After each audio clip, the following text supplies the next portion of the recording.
አንድ ንቃብስት ወድጃት ነበርና ማሻአላህ ልታገባ ነው ለያገባት ብዬ እስቲ ሌሽ ፎቶ ላክልኝ እኔ ሩቅ ነው ያለሁት ልንገናኝ አንችልም ስለዚህ ሌሽ ፎቶ ላክልኝ ስላት حرام ነው አይቻልም ምናምን አለችኝ እንዴት ነው የምታየው በሸሪዓ እስቲ ሊቀመጥ በማይችል ነገር በቪዲዮ አንዴ ተዳውላችሁ ማየት በአካል መገናኘት ከተቻለ በአካል ነው ከርሷ ጋር አብራት አንድ ዘመዷ ማህረም ይመጣል ብቻቸውን እንዳትሆኑ የዛኔ ትታያላችሁ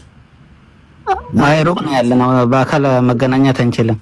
ተመቻለልካ አንዴ ሙሉ ላብራራል ይናዳምጥሽ እሺ አስሉ እንደመሰረቱ በአካል መተያየት ነው ነብዩ ሰለላሁ ዐለይሂ ወሰለም የሆነ ሰው መጣና አንተ የአላህ መልእክተኛ ላገባ ነበር ሲል ጊዜ መጀመሪያ ይታታል ወይ ብለው ጠይቀውታል ማየት እንዳለበት ተናግረውታል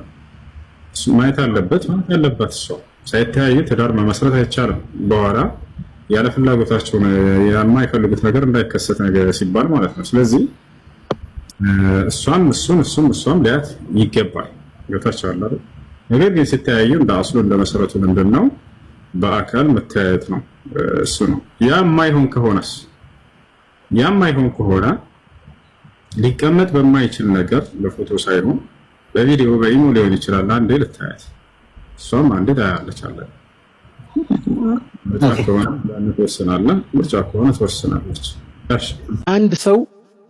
የሸፈነው ፊቱን እንጂ አእምሮን እስካልሆነ ድረስ ማሰብ አይሳነውም እንጂ በዚህ ላይ ደግሞ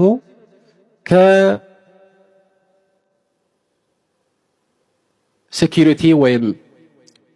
ጥበቃና ደህንነት አንፃር ሁሉም ሰው ፊቱ መታወቅ አለበት የሚለው ነገር ይሄን ያህል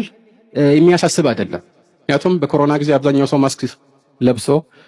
የፈለገበት ሲወጣ ሲገባ እንደነበር ታስታውሳላችሁ ግን እሱን እንተውና ካስፈለገ እኮ አሁንም በትምህርት ቤቶች ውስጥ በመስሪያ ቤቶች ውስጥ በተለያዩ አጋጣሚዎች ፊታቸውን የሚሸፍኑ እህቶች ማንነታቸው እንዲታወቅ ካስፈለገ ሲገቡ ብቻ ከመታወቂያዎቿ ጋራ ፊታቸውን ተገልጠው አሳይተው ማመሳከር ይቻላል ይሄ ባለው ማለማዎች ካሄድ መሰረት የሚቻል ነው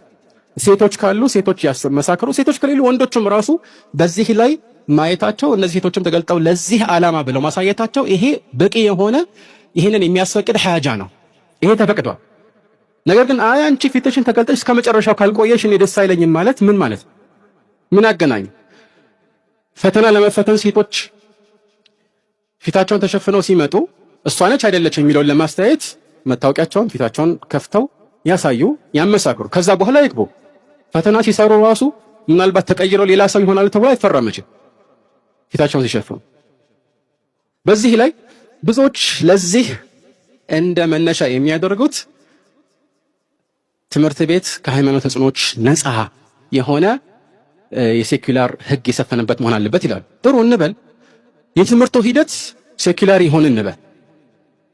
ታዲያ ሴኩላር ማድረግ የተፈለገው የትምህርቱን ሂደት ነው ወይስ ተማሪዎቹን ራሳቸው ነው ሰዎችን ሁሉ ሴኩላር እናደርጋቸው የሚል ዘመቻ ነው የተያዘው አይደለም ስለዚህ ሙስሊሞች በዚህ ቦታ ለምሳሌ ሒጃብ ሲለብሱ ወይም ሲሰግዱ ይህንን የትምህርት ማዕከል እኛ የሒጃብ መልበሻ እናደርገው ወይ ሶላት መስገጃ እናደርገው ብሎ አይደለም እነሱ የትም ቢሄዱ የትም ቢገቡ ሶላት መስገዳቸው አይቀር የዚህ ቦታ ተገልጋይ ያልሆነ ሰው በመሰረቱ ከውጭ መጥቶ እንዲሰግድም ጥሪ አላደረው በዚህ ላይ ተማሪዎች ሲሰግዱ በዚያች ደቂቃ ውስጥ ምናልባት ቆመው ያወረው ቢሆን ማንንም የሚናገራቸው የለም ሲሰግዱስ ምን የተለየ የሚፈጠር ነገር አለ ምንም የተለየ የሚፈጠር ነገር የለም ለማንኛውም እንዲህ አይነት ጭንቅ ውስጥ የሚሄዱ ባይተዋርነት የሚሰማቸው ወንድሞችና እህቶች በየጊዜው ያጋጥሙናል ይህ በተለይ ሴቶችን በተመለከተ ፊትን መሸፈን ባይተዋር የሚያደርጋቸው እህቶችን በተመለከተ አንድ መጠቆም እንፈልገው ነገር አለ ዝርዝር ማስረጃዎችን መጥቀስ አልፈልግም ነገር ግን ይህ በመሰረቱ አንዳንዶች እንደሚያስቡት የጥቂት ወግ አጥባቂ ዑለማዎች አቋም ብቻ አይደለም ወይም ደግሞ የተወሰኑ ወጣቶች የጋለ ስሜት ያመነጨው የፊቅህ ምርጫም አይደለም አብዛኞቹ ዑለማዎች የመረጡት ይሄንን ነው አብዛኞቹ ስል ይሄንን ቃል ሆን ብዬ ነው የምናገረው እና ከቀደምቶች መሃል አንዲት አሮጊት ትልቅ ሴት ውዱእ ስታደርግ አየኋት። አዳን አለ እንደ ሰላት አዳን ጠብቄማ የምሄድ ከሆነ እኔ መጥፎ ባሪያ ነኝ ማለት ነው። ጥሩ ባሪያ አለቃው ሳይጠራው ነው ቀድሞ የሚሄደው። መጥፎ ባሪያ ነው እስኪጠራ የሚጠብቀው ብላ አስተማረችኝ ብሏል። ትልቅ ዓለም ናቸው። ቢያንስ እንኳ ከአዳን በፊት 10-15 ደቂቃ ለዝግጅት፣ ለንጽህና፣ ለመጸዳጃ ቤት፣ ለውዱእ፣ ለልብስ ቀድመን አዘጋጅተን አዳን ሲል መስጂድ ልንገኝ ልባችንን ሰብስበን የልብ የአካል ብቻ ሳይሆን የልብ ሶላት ልንሰግድ ይገባናል።